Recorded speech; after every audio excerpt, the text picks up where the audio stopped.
8:07, Nashville's Morning News on Super Talk 99.7. Jonathan Fahey is going to join us here in just a moment. I do want to talk a little bit, just very quickly, about some economic news that has just come out. This is the headline from CNBC. Wholesale inflation measure was unchanged in June. And, Joan, they were expecting the producer price index. They were expecting this to be up a tick. But 0.2%. Yeah, but it was flat. It was flat. So that is good news. The folks at this is not only producer price index, but the core PPI as well, which of course excludes food and energy. My question for this, and I'm not seeing an answer to it so far, and I've been looking. If the wholesale prices didn't rise, why did the consumer prices rise? Is this retailers charging more, even though they haven't paid more? A little price gouging, maybe? Gouging, yes. I don't know. So, could be that because, you hear so much about it. You hear the media talking about, oh, my gosh, the tariffs are going to raise prices. And it almost gives them that ability, that door to open to raising prices. It gives them a reason to, an excuse to raise those prices. They say that the measure of wholesale prices showing no change in June, providing a conflicting sign, they say, over whether tariffs threaten to boost inflation in the coming months. So who knows? I'm always been like this. I don't get too excited when the financial numbers look good, and I don't get too down when they look bad if it's a Republican, Donald Trump, in the White House. So we'll have to see how this whole thing shakes out. So, Joan, thank you very much. Jonathan Fahey is joining us on the Newsmaker Hotline. Jonathan, always great to have you on. And there is every day there's a lot of news on illegal immigration. One of the things that I thought, but I want to talk about a few other things besides illegal immigration as well. It feels like right now on this, what is the day? Today is July 16th of 2025. It just feels like Tom Homan and Donald Trump, they're going to continue doing what they have to do regarding, getting the bad hombres out of here and getting the illegal aliens out of here, the gangbangers and so forth. And I think we're just sort of settling in for what is going to continue to be an attempt at the largest mass deportation in history. I think you're exactly right, and I think they're really sort of getting into a rhythm, if you will, of doing this. And, the Democrats, as we've talked about before, they are fighting so hard absolutely on every single deportation. One, obviously just to thwart President Trump for the sake of thwarting President Trump, but also to, undermine the agenda because they want massive illegal immigration and amnesty. And I think really what the American people will have at least, a year and a half or roughly a year and a half until the November elections of 2026. And I think the American people are going to see the benefits of this. They're going to see higher wages, which we're already seeing. We're going to see lower crime, which we're already seeing, lower overdoses and other things. And there'll be tangible benefits to the American people. But I do agree it will continue. You have Tom Homan, Stephen Miller, President Trump, Kristi Noem, Todd Lyons over at ICE. They are all committed to this, and they're not going to be intimidated by all the little tricks and games that the left is pulling on this. One of the things, and I know that you and I think we've spoken about it before, but there's this rumor, possibility, whatever it is, that the president is going to have maybe a little bit of a carve-out for the farming community and for hospitality.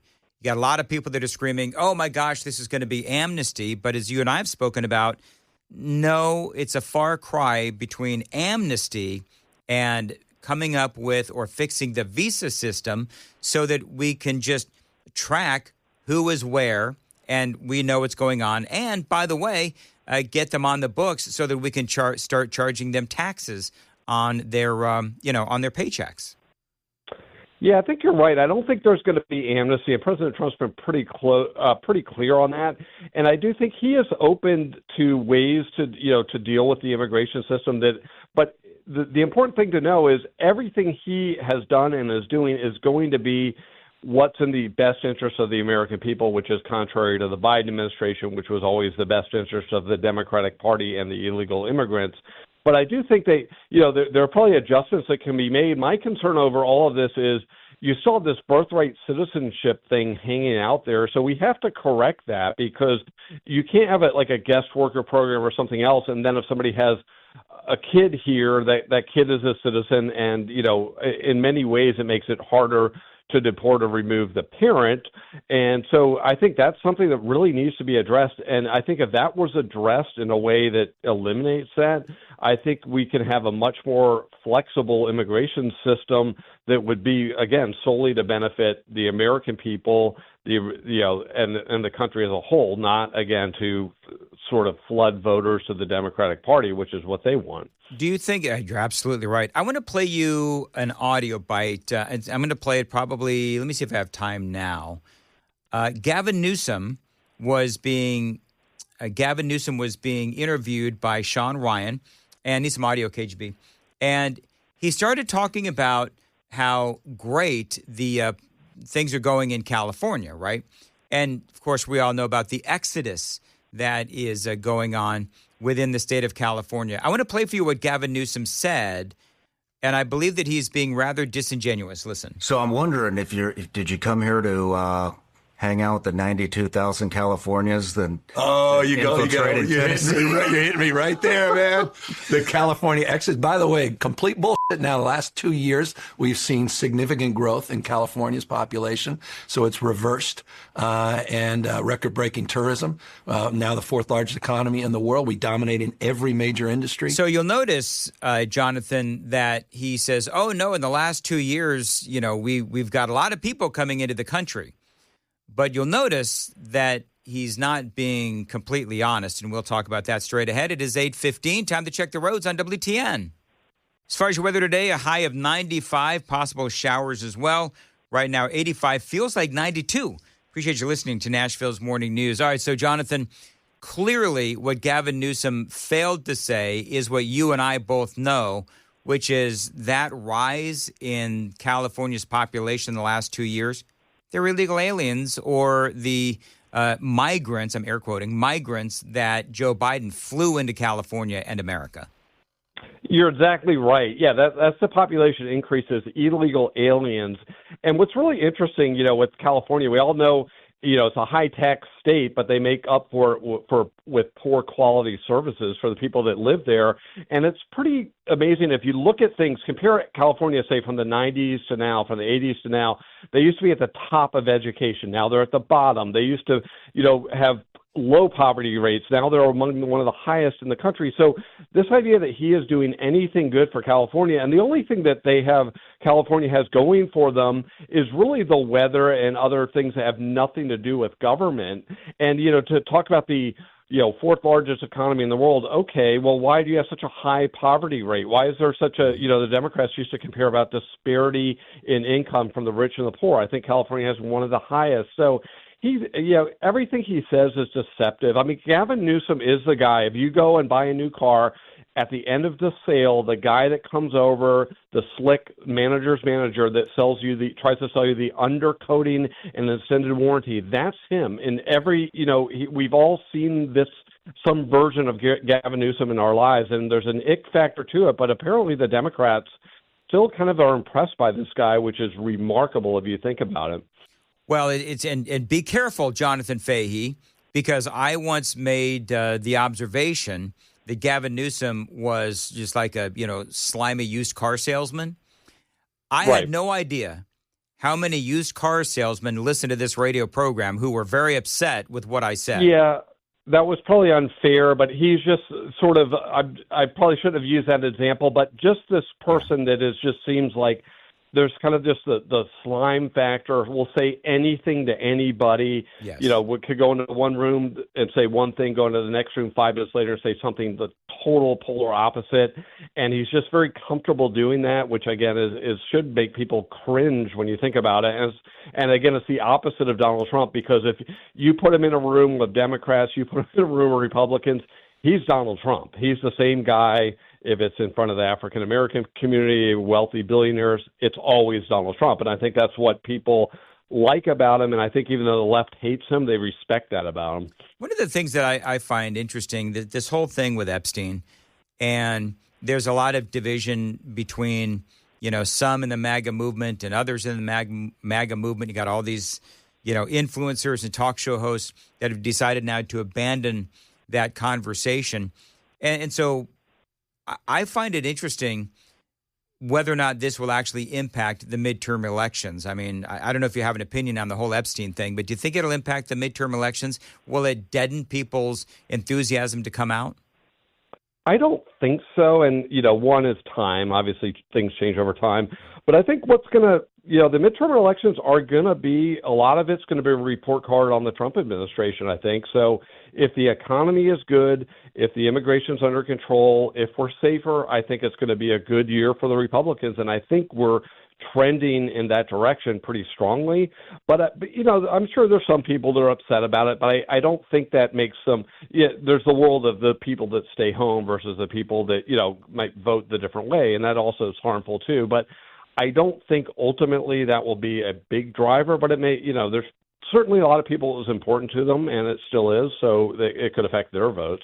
Now, Jonathan, are you ready for the big anti-Trump protests for tomorrow? Because, again, they're going to go out tomorrow and have some of these anti-Donald Trump, I don't know what the hell they call it, good trouble protests.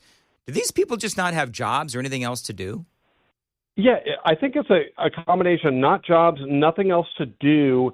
And it's sort of, people get meaning in their life from hating Donald Trump. It's very strange. Particularly, you see it in D.C. It's like people, their identity is wrapped around hating Donald Trump. It's so bizarre. It's, it's pathological in a lot of respects. But you see all the signs in the yards and stuff. And it is like, what if the Democrats, said, hey, why don't we have a day where we think of ways to make the country better, safer, stronger, more prosperous? It does seem like, it's always it's always about just ginning up their base. And maybe, again, I don't want to get too far ahead on the midterms because maybe it will work just hating Donald Trump. But I do think the Democratic Party should go for something that's more constructive. But there's also just sort of the laziness factor about this. You have to admit, it's pretty easy just to I hate Donald Trump. Anything he does on the opposite, it doesn't take a lot of brain power or anything else. So I think there is some of that as well. It's instead of doing some internal, some introspection and hey, what can we do better as a party? Let's just hate Donald Trump, call everyone that disagrees with us racist and the standard things in the trick bag, and it gets them through whatever's going on. But it's totally meaningless. I actually didn't know there was another one coming up until you mentioned it. But it's so funny, Jonathan. Nonsense, I said that earlier. I do this show for 4 hours, and I do roughly 4 hours of reading every single day. I had no idea this was going on, but apparently, one of the things that they want to do. They're protesting over Donald Trump's crackdown on their protesting. Donald Trump is not cracking down on their protesting. They keep doing it. No, it's so funny how they portray themselves as courageous and standing up to something that's not occurring. That's also a standard Democrat trick.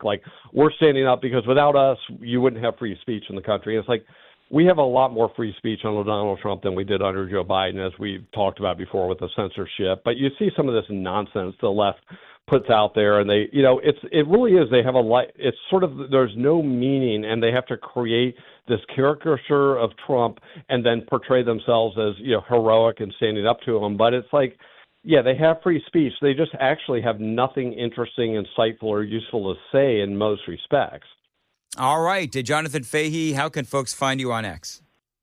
John for Fairfax, JONFORFAIRFAX. All right, and we'll talk to you next time. Always great analysis. It is 8:22 on Nashville's Morning News on Super Talk 99.7 WTN. I want to get into, maybe, Joan, at 8:35, we are going to get into this CNBC article.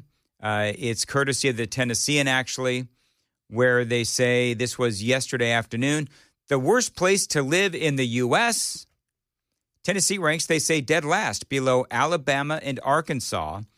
And we're going to talk about why. And wait, they mean that it is the worst place to live? It's one of the worst places to live in America. Are you kidding? That's what they say.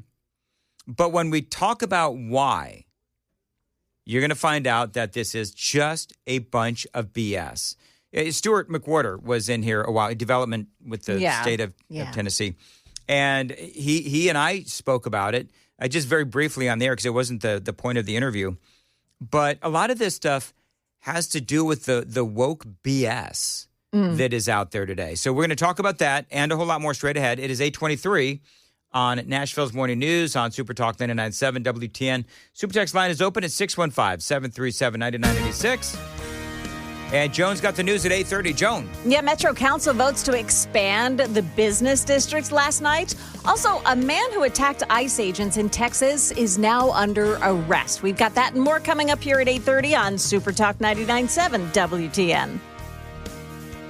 8:38, Nashville's Morning News on Super Talk 99.7 WTN. Welcome on in to the crisscross handoff minus Chris.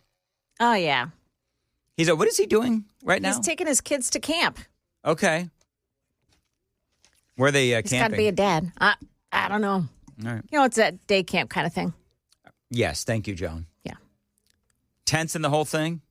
No, not tents. Well, it's not Jeez. camping if you don't have tents. If you don't have like mosquitoes Right. and you don't come home with all of your clothes smelling like campfire and you haven't ingested all of the carcinogens from the burnt marshmallows Yeah. with the Ooh, campfire, that's the best. then it's not really camping. Then it's just glamping. Do you like them crispy or like on fire?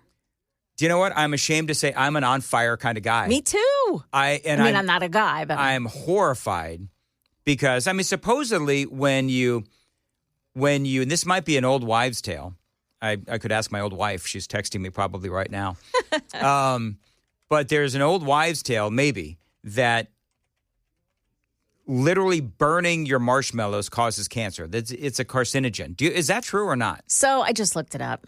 While eating burnt marshmallows is generally considered safe in moderation, Yeah. excessive consumption could pose some health risks. The burning process can create potentially harmful compounds.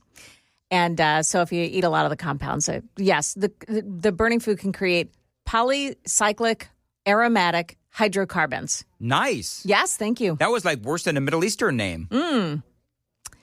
So, yeah, they're saying any foods, if you do it at high heat, could produce carcinogens. Well, I'm an extra crispy kind of guy for like everything. Yeah. Like Amy hates, like we can barely share pizza because I like it extra crispy. Yeah. You know what I mean? Like I like it a little crunch.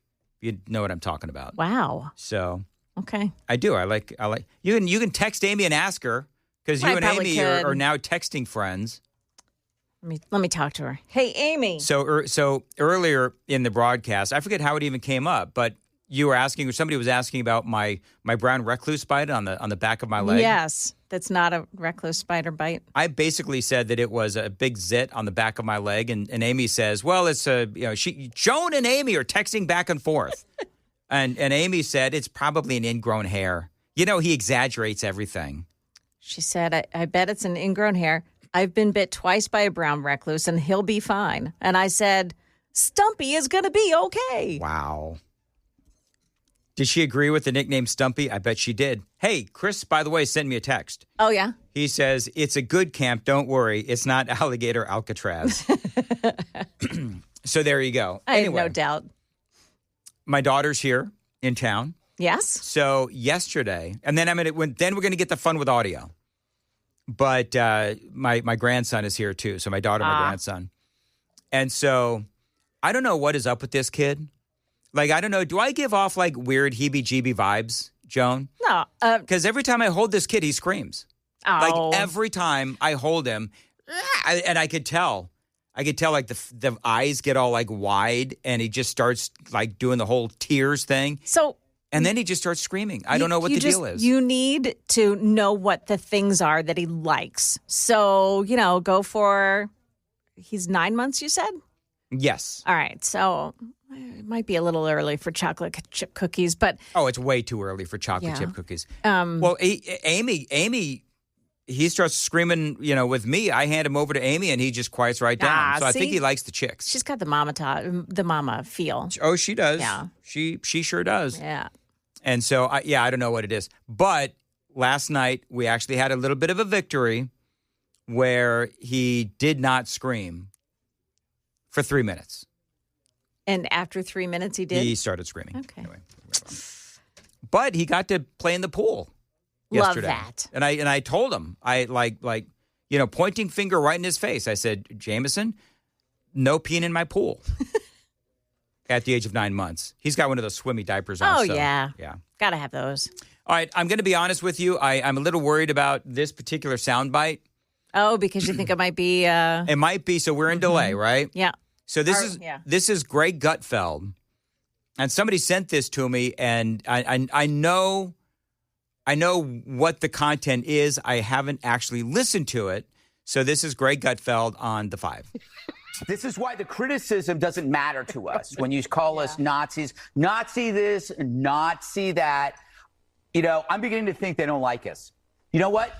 I've said this before. We need to learn from the blacks. The way they were able to remove the power from the N-word by using it. So from now on, it's, what up, my Nazi? Hey, what up, my Nazi? Wow. Hey, what's hanging, my Nazi? All right, there you go. Yeah. What up, my Nazi? See, it just sounds awkward when I say it. It does. It does. I have to admit.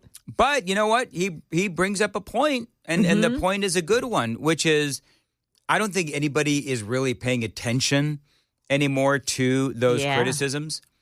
Because honestly, I mean, this has been going on for how long now?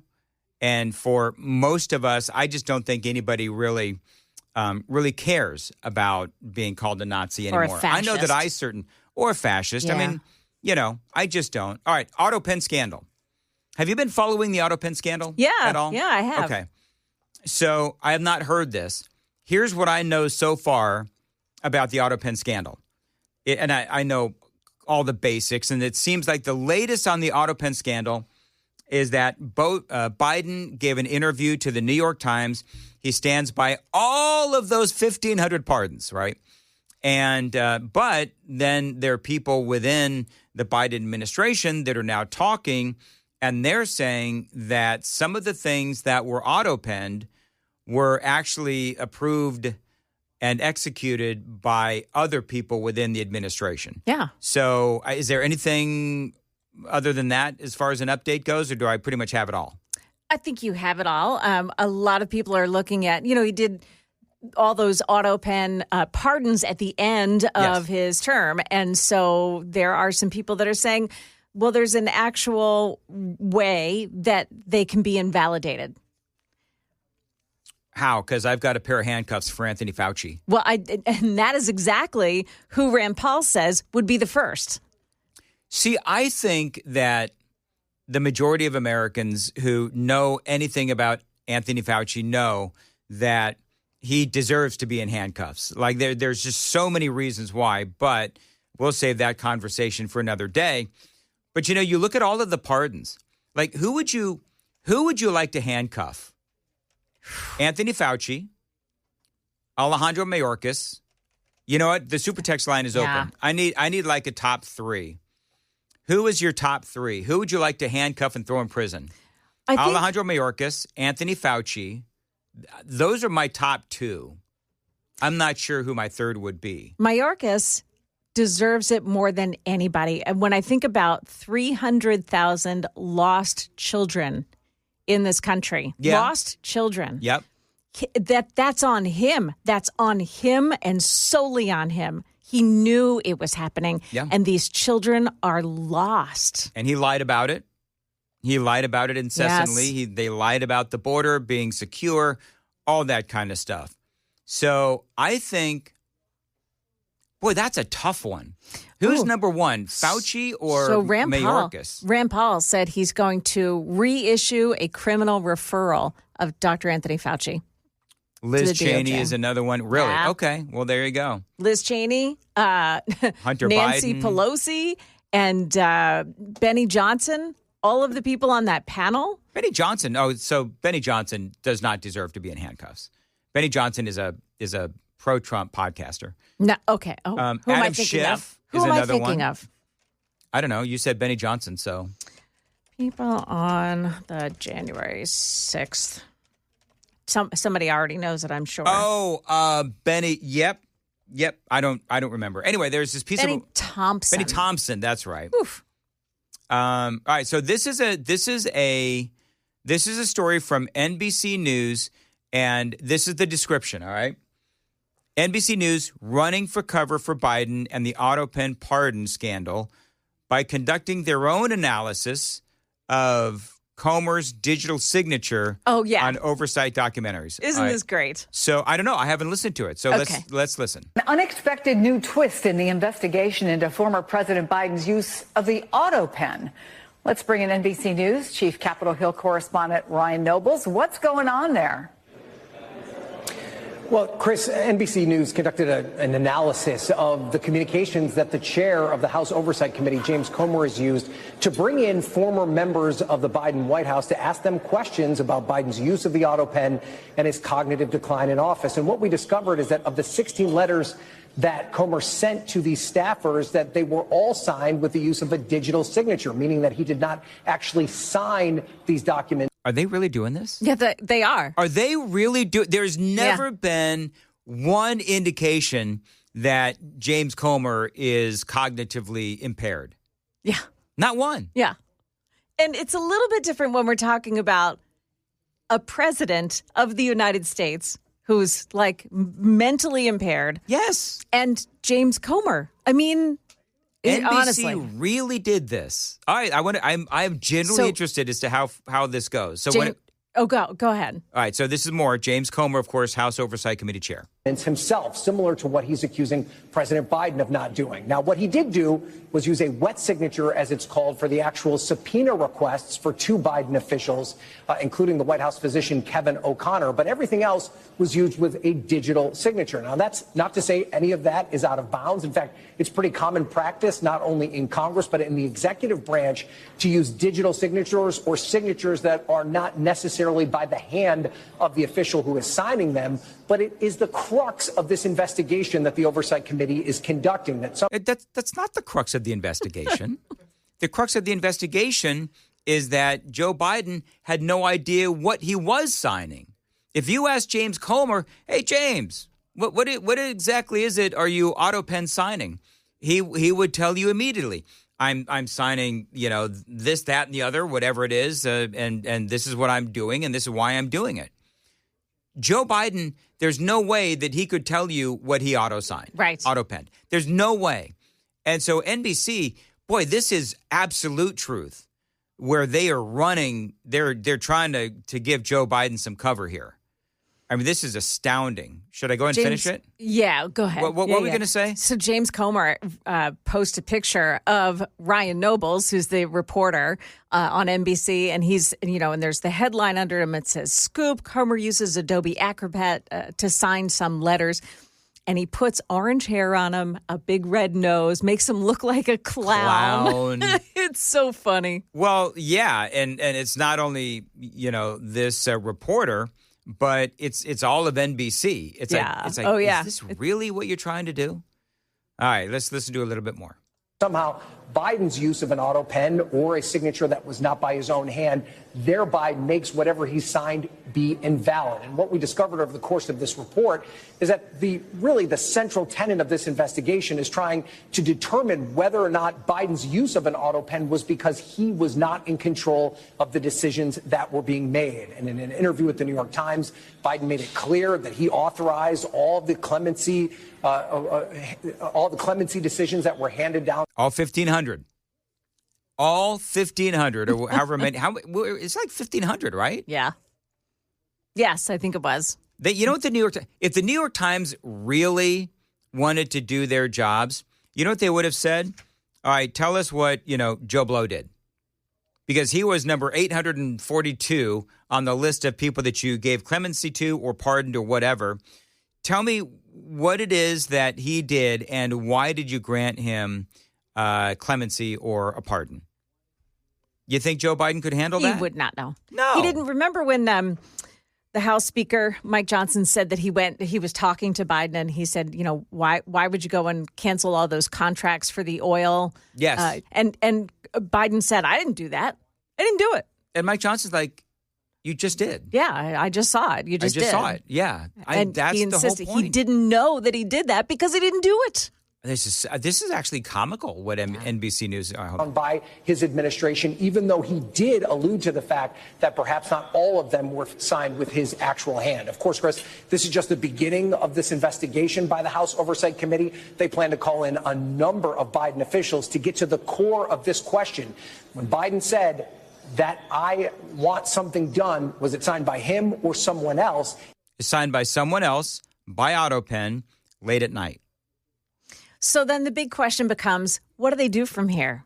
You know, suppose they determine that, yeah, he did AutoPen and he didn't even know who he was pardoning. What happens? See, that's what I've been asking. It's like, okay, so what are you gonna do about it? Right. They need guts, real guts, to go out there and do something about it. I think you have to make an example, and the most egregious pardons. And so you're talking about, I mean, to me, the most egregious pardons are Fauci and Mayorkas, Hunter Biden as well, the entire Biden family, with all of that money that came flowing through these these nations, going through those shell companies, ultimately landing in all those bank accounts of all those Biden family members.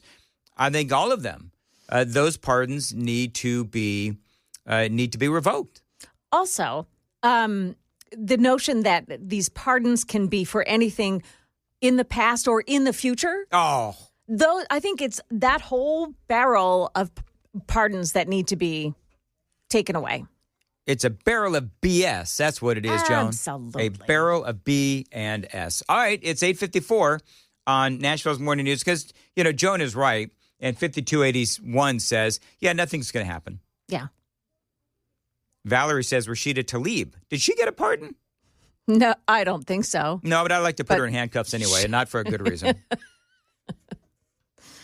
Jill Biden, for letting her husband be abused in the first place. That's despicable what she did. Absolutely. Jill Biden, sure. Hunter Biden. And, I mean, the list goes on and on. Adam Kinzinger. Luckily, yes. Oh, Adam Kinzinger. Crybaby Kinzinger. Luckily, this day is over for me. And thanks to everybody who called in earlier, by the way. I love doing the call-in segments. It is so much fun. Chris Hand is coming up after the news at 9. I'm sure he's got something stellar. Is he going to make it on time? Is he here? Let me see. Nope, I do not see him. Man, if I have to start Chris Hand's monologue, I'm not going to be a happy camper. Which is what his kids are doing, and they're probably are going to be happy campers. Yeah. Anyway, Joan, I need to quit speaking. Go. Yeah, a heat advisory for today and tomorrow, and the TVA backing off the plans for a natural gas plant in Cheatham County. That's coming up here at 9 o'clock on Super Talk 99.7 WTN.